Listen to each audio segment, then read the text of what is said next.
Hello, hello. This is the information session. Artemas and Everett. I'm not seeing anyone yet. There you go.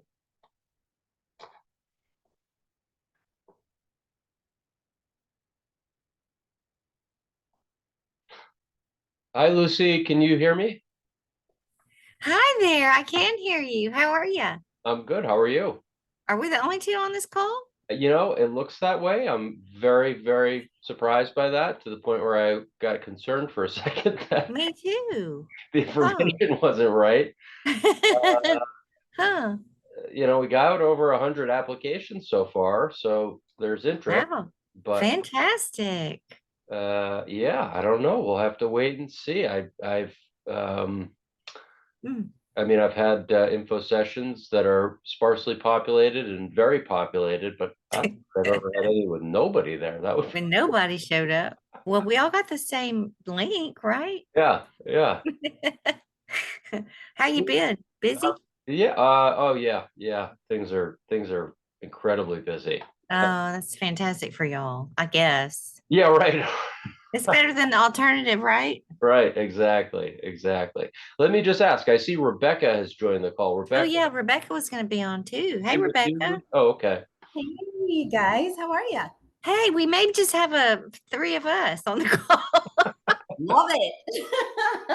Like extra Uh, special attention. Being I know. recorded, and we will post it to our website for anyone who wants to watch it later. So if it's just the three of us, we'll go quickly. I'll still go through it, but Oh, good. Okay, um, awesome.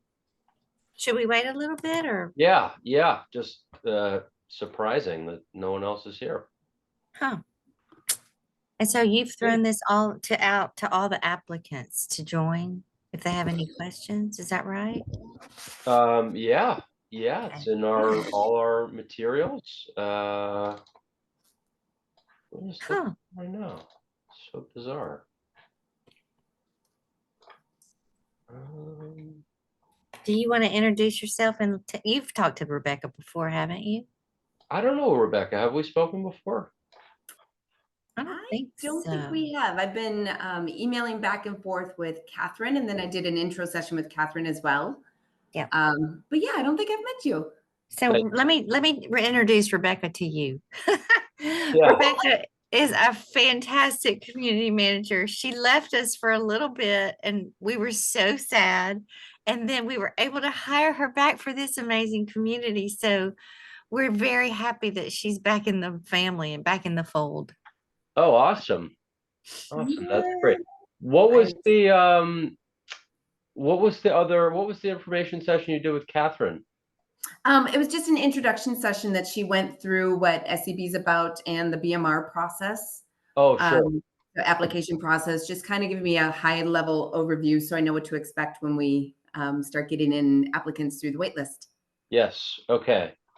That's good. That's good. There's kind of a lot to digest, but we'll be here to make sure, it's all clear. Awesome. Well, Yeah, Catherine was great. I'm So looking at the information session is it's on the first page of the information packet. Hmm. Let me just see here. I'm just curious.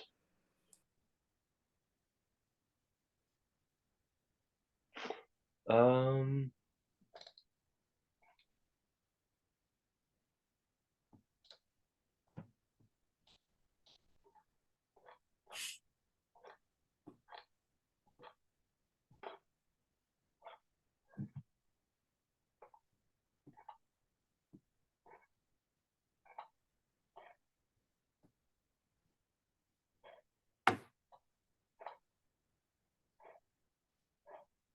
Rebecca, he said that we have over 100 applicants though, so that's fantastic. that's excellent. yeah, it's great. I should say that the application process is self-certifying, right? So we enter people based on what they put in their application without requiring them to submit all the supporting documentation. That'll happen later in the process. Right. So unfortunately, it's great because we get a lot of interest and a lot of people involved. Not all of them will ultimately qualify, and that's just inherent in the program. But I do hope by the time of the lottery, we'll have, 150 or maybe even 200 would be awesome. We'll see, um, so time will tell. Yeah. Dave, do you go by Dave or David? Usually Dave. Dave. That's what I Yeah. thought. Okay. Yeah. David's always felt very formal to me. David's your dad, huh? Totally. All right. Well, I don't know. It's hard to give an information session to people who wasn't Well, really you know what? thinking for it. Why So don't you just take us through the actual process if you don't mind? yeah, why don't I do this? I'm gonna just kind of go through the points as I would for any applicants. You stop me Perfect. at any point if you have a question. Okay. I'm gonna share my Perfect. screen. Um, Here we go. So let's share that. Okay, can you see that okay? Yep. Yes. All right, so, and apologies, I'm gonna say some things that are clearly things like, how many units you have and stuff like that, but ultimately, this is also geared towards applicants and maybe some will see it as it'll be posted to our website. So without further ado, for anyone who sees this later when it's posted to our website, my name is David Cashman. I'm with SEB Housing. This is the Affordable Housing Information Session for the 59 affordable apartments at Artemas and Everett. I'm joined by Lucy Simone and Rebecca Scott, who are from the management team. They are working quietly and hard in the background right now. As an applicant, you will not have interaction with them probably just yet. SEB will be your main point of contact in this lottery application period, which lasts through March 31st at 2 p.m. But after that, we will be handing over the waiting list of households with their names and contact information to Lucy and Rebecca.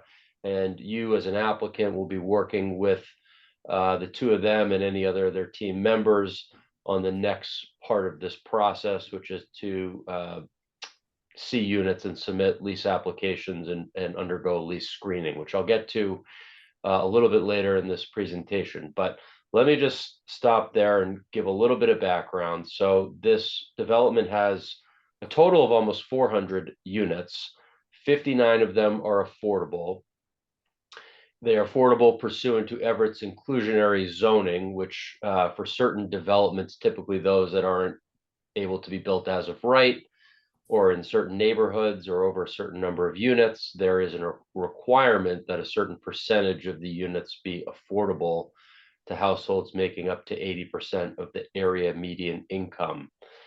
And Everett falls in the Boston, Cambridge, Quincy area. That's a HUD defined area that covers dozens and dozens of cities and towns around Boston, up to the North Shore, down to the South Shore. So there are many communities that fall within this area. The bedroom breakdown is that there are studio, 1 bedroom, and 2 bedroom apartments available. In the affordable program, it's 12 studio apartments. The rent for those is $2,035. There are 28 1 bedroom apartments. The rent for those is $2,303. And there are 19 2 bedroom apartments. The rent for those is $2,541. And as you can see in the parentheses on the page I'm sharing, there are some disabled accessible and even a 2 bedroom hearing accessible unit that will be initially reserved for households who need those special features. If you've already submitted an application, you may have noticed there is a JOT form available, but if you haven't, it's listed right here. It's also in the information packet and the application on our website. It's listed in various materials that we've put out there. That is definitely the easiest and fastest way to submit an application if you're interested in this opportunity. So I recommend that you do it that way. You don't have to. You can download an application and information packet from our website. You can send it to us. You can fax it to us. You can even drop it in a 24-hour blue Dropbox that we have outside of our office in Needham. Whatever works for you works for us. So just a quick bit about who we are. We're an affordable housing consulting group that's hired by the developer. We work all over the state with various development and management teams. We don't own the property. We're not the management group, but we do work with them and we do support them as the affordable housing compliance specialists, because there are a lot of rules and regulations to the program, and we help them make sure that they are complying with those. And we also do the lottery work and qualifications for them. But it is a team effort as between SEB and the management team. As I said a few minutes ago, I think, we're the main contact leading up to the lottery. And then also again, during the eligibility screening, which I'll touch on a little bit later. Got our website, SEB Housing, right here. And this information, their email and phone number listed below, is the best way to get in touch with us. I should note that if you call us and we don't pick up, please leave a message. We will call you back promptly. Please remember to leave your name and your contact information. Please do not just hang up. We will not necessarily know that you've called if you don't leave a message. So please leave a message. We will get back to you promptly. We do prefer email if you email. And so please do that if you're willing and able. A little bit more background about the project. I gave you the breakdown and rents already. I should note that utilities are not included. So these figures that you see are not the ultimate monthly amount that you'll pay. You'll have additional costs for the, water, sewer, electric, gas. The units have, and I guess I'll just say, rents are not set according to any particular household's income or asset profile. They're set according to a formula that is a part of this program, where essentially you take a household making up to the income limit, and then you derive a rent that indicates that they're not paying more than 30% of their gross income toward the rent. Now, that may or may not actually be true in actuality, depending on what your income and assets are. It's possible you could be paying more than 30% of your income toward the rent. It's also possible that you could be paying less. It depends on how much you make and which unit you apply for. But it's important. There are certain affordable housing programs that exist where the rent is directly tied to each applicant's income, such that two different people applying for one-bedroom units may ultimately have different rents for those one-bedroom units because they have different incomes. In this program, it doesn't work that way. The rent for a studio is the rent for a studio. It doesn't matter on any particular applicant's profile. Same for a one-bedroom and two-bedroom. Of course, if you have a voucher, those have different rules, and your portion of the rent, not the overall rent, but your portion of the rent is tied to your gross income. This is a thriving location, not far from Charlestown, not far from Assembly Row. There's a lot of restaurants and other shopping and commercial activity in the area. You're close to the Orange Line. There are state-of-the-art amenities. There's a really cool pool that's sort of surrounded by the building. State-of-the-art fitness center. There's a dog park, a lounge room. There's a club room. I think I saw on the website. There's even like a roof deck hangout area. If you're watching this, they have a great website. Go look at the gallery and learn a little bit more. It'll be more informative than listening to me talk about it. So do go, Google Artemas. You'll come right up. Awesome website, and you can see all the things I'm talking about. There is parking at this development. It's $150 per month per space. Pets are permitted. There's a 2-pet limit. That's $75 a month pet fee. As I said before, tenants do pay for utilities. So when you're factoring in when you're doing your budgeting, trying to figure out, is this an opportunity that I can afford or not? These are the rents, but also factor in the additional costs that you're going to have for these other required things. In this program, there are maximum income limits to qualify. They're based on your household size, not based on the bedroom size that you're applying for. So here they are right here. They go up, as you can see, if you have more members in your household. So you start at 91,200 for one person, and you work all the way up to 130,250 for 4 people. This is your gross income for everyone in the household, with the exception that if you're self-employed, it's your net income after your costs of running your business are taken out. But for other people who are employed by a company, this is your gross income that we're comparing against these income limits for eligibility. It's not your take-home pay. This is something that you can think of as a ceiling. Your income has to be less than this, but there's also a floor. The floor is not a program requirement, it is a property requirement, and virtually every property has such a floor because they want to make sure that 2 or 3 months into renting the unit, you're not going to call them or walk into the office and say, I'm so sorry, I've totally overstretched for this unit. I can't afford it. That's not good for you. That's not good for them. That's not good for anyone. So they do have a floor that, unlike the ceiling, which is the program mandated income limit, which is by household size, the floor is based on the unit size because the rents for the units are tied to the number of bedrooms. So in order to qualify to meet their lease screening criteria for a studio, you have to make 61,000 for 1 bedroom, 69,000 for 2 bedrooms, 76,200 roughly. So when SEB does the screening for the lottery, we are looking to see that you are in this window, underneath these limits, above these floors. And some people will get screened out for making too much money because so they don't meet this. And other people will get screened out for not making enough money because they don't meet this, right? So if someone makes $30,000 a year, doesn't have a voucher, and doesn't have substantial assets, well, they're certainly under the income limits, but they don't make enough to even afford a studio, never mind a 1 or a 2 bedroom. So they would be denied.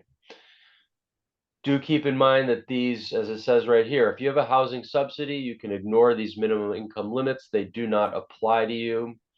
That's because the voucher, you're only paying, your portion of the rent is tied to your income, and the voucher picks up the rest. That being said, it is in your best interest to speak with the issuing agency to determine that the rents are within their payment standard, what they're willing to pay.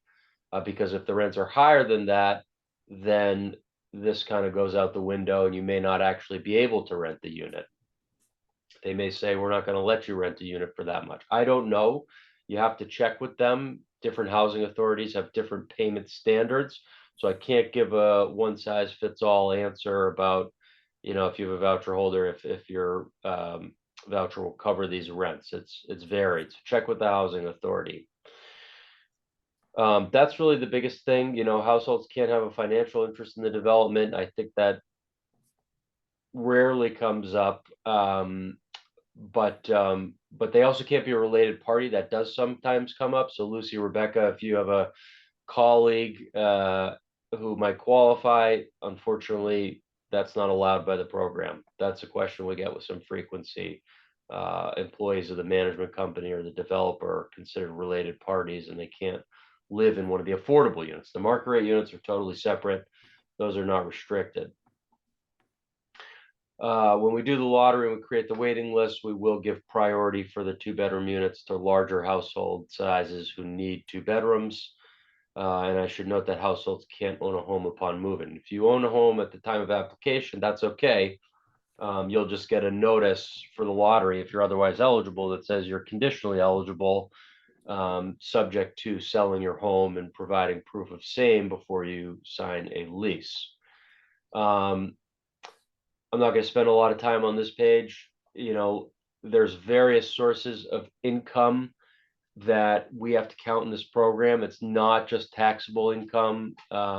It's not necessarily just what's on your what you get paid from your employer. If you have other sources of income, sometimes people get recurring payments from other sources. They have other part-time work. They have a family member who provides consistent monthly support. They get child support, they get unemployment, whatever. So there's lots of different sources of income. It's really in your best interest And when you fill out the application, you'll see a lot of those various categories. So just make sure to go through those carefully. It's not in your interest to skip over something for the purposes of qualifying for the lottery, only to find out later on in the process that that comes up and we say, hey, you failed to disclose that you actually have this other job and you make, $25,000 doing that, and that puts you over the income limit. That doesn't really benefit you or anyone. So when you fill out the application and you're going through the various income and asset sources, just make sure you take your time and fill them all out so that you don't accidentally underreport your income in a way that will ultimately later on, will say, well, you actually, you discounted that or forgot to include it, and you don't qualify. Assets, there's no limit, right? So you could have quite a bit in assets, and that's not going to disqualify you for the opportunity. You do still have to document what your assets are, so please do that. Same as income. I should note that many assets generate income, and we do have to count that asset generated income towards the income limit. In many cases, it's not enough to put people over the income limit, but I suppose if there was an applicant, perhaps, or someone on fixed income or a retiree who has quite a bit in assets that are doing well, maybe. But I don't think it often is the case that someone's assets are generating income that pushes them over the income limit. Let's talk about process. So if you're interested, you fill out a lottery application by the deadline, which is the end of the month. We don't require any supporting documentation, so we will enter you or deny you for the lottery based on your self-reported income.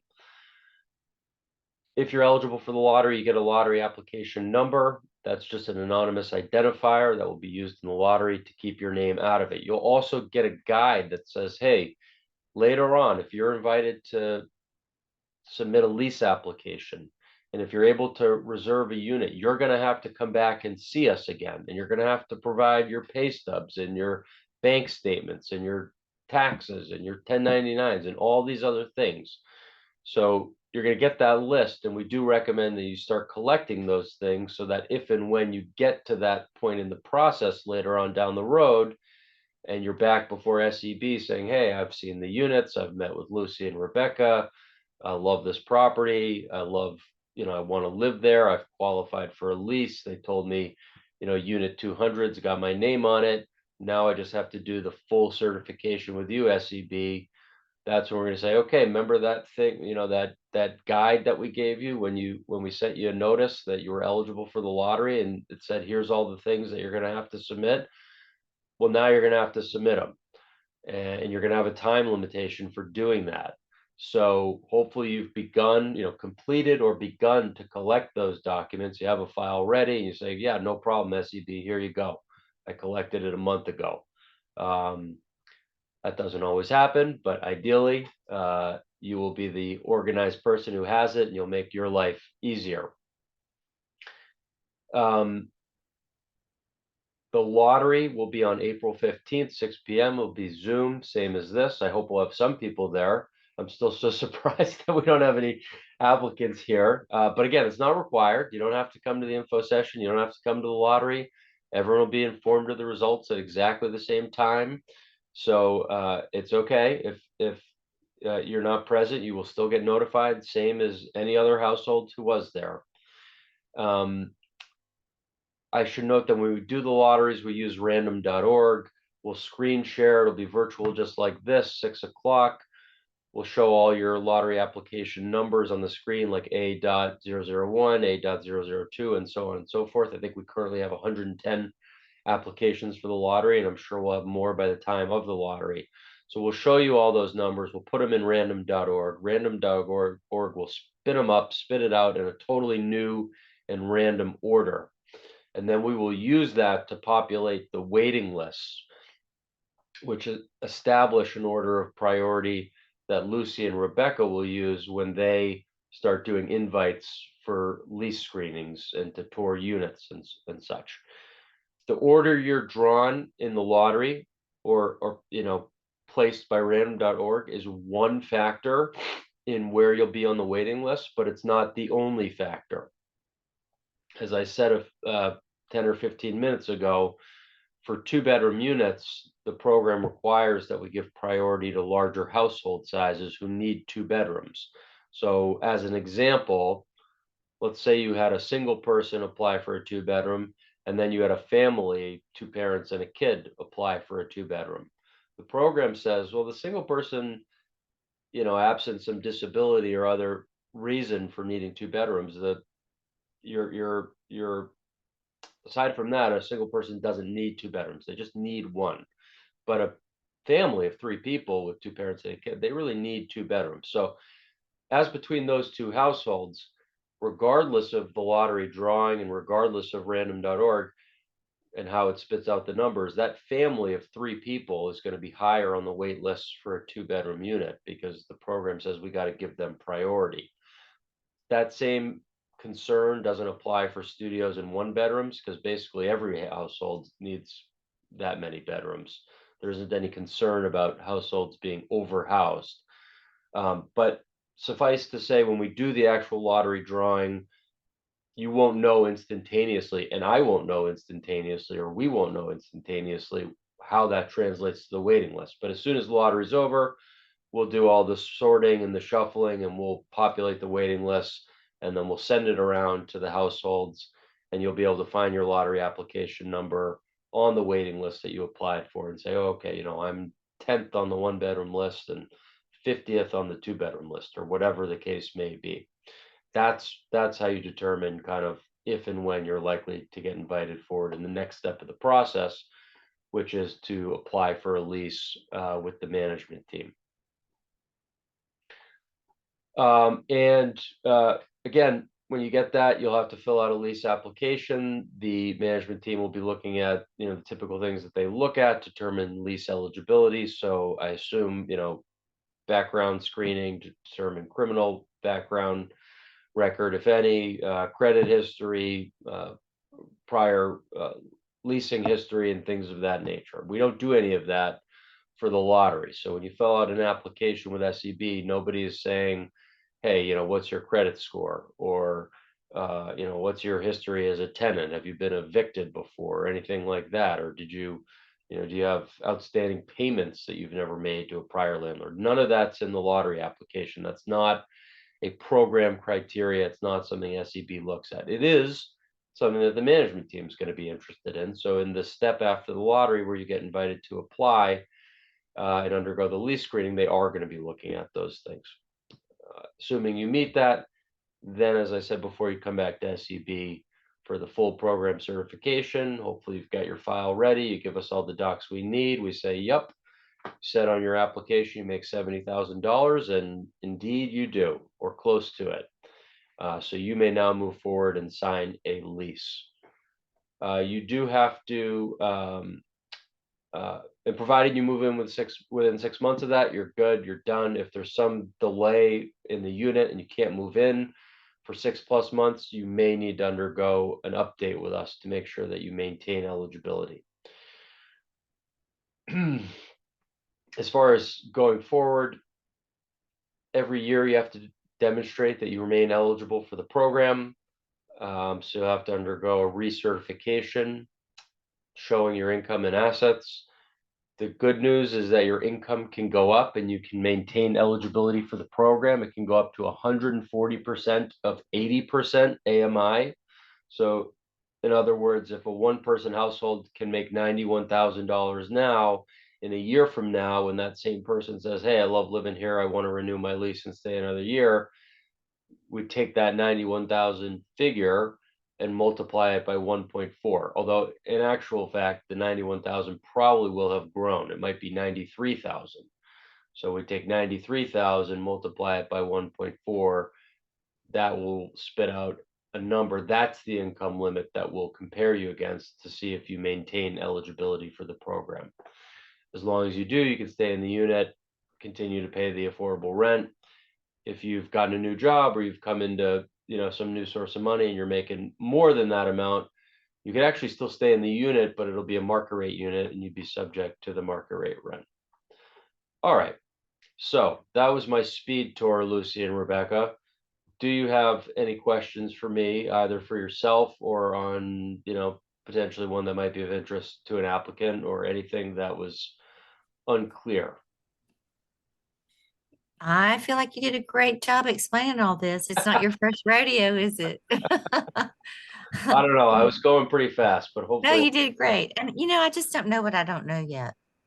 Rebecca may feel the same way. What did you, sorry, what did you say you don't know yet? I said we just don't know what we don't know yet. Oh yeah, it's a great place to be. Yeah. Yeah. Not, Yeah. not knowing what you don't know. Exactly. Are we able to just email you with questions, or should we email Catherine? Email Catherine. You can see Okay. me. She's really kind of spearheading this one. When we get Okay. to working on Harper. Harper, I'll be the point of contact. Okay. Okay. Yeah. Well, Rebecca, do you have any questions at this point? I don't. Everything was really thorough between Catherine a couple weeks ago and with you today, Yeah. Dave. Yeah, everything's great. Oh, good. Yeah. Good. Well, I'm glad to hear that. We are happy if you do have other questions. I know it's a little complicated having two projects kind of getting going, but with slightly different, different programs, different requirements, different sort of processes. But Yeah, certain protocol is different between if you have a voucher and you don't have a voucher. yep, So we got to make sure that we get that nailed down. yep. And the city of Boston has its own set of rules. So, Right. but totally fine if you need to Right. keep asking about that. Better to keep it straight than to But be. Rebecca, I don't know if you know this, but there's actually differing protocol between Artemas and Harper. That I did not know. Yeah, they're much stricter at Harper about things. Hmm. So I think we're cutting our teeth on the less strict way. So I say that. I hope that doesn't come back to bite me, but there's some things that are crazy about the other property. Yeah, the city of Boston has many more guidelines about sort of lease screening than does, this Everett. program, which Yeah. tends to have a lot to say about program screening, but not lease screening. Gotcha. Okay. And when you say Boston, you're referring to the Harper deal, not this deal, right? Yes. Okay, so we don't know that. Okay, gotcha. So Yeah. this deal is in Everett, which is just a subdivision, or what is it? Everett's just another city in Massachusetts. Oh, it's a city, another city, not even connected to Boston. Gotcha. We have got a lot of cities and towns in Massachusetts for a small state. Gotcha. I guess I thought it was part of the municipality of Boston, but it's not. No.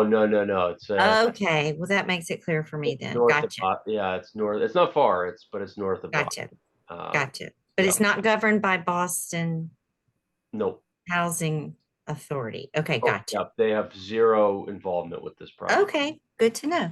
Okay, thank you very much. Of course. Okay, Dave, well, we appreciate your time and Yeah. Thanks for showing up, and we'll be in touch. okay. Bye, Rebecca. Bye, Bye. Lisa. You Bye, you Dave. both have a good night. Good night. Bye. Bye-bye.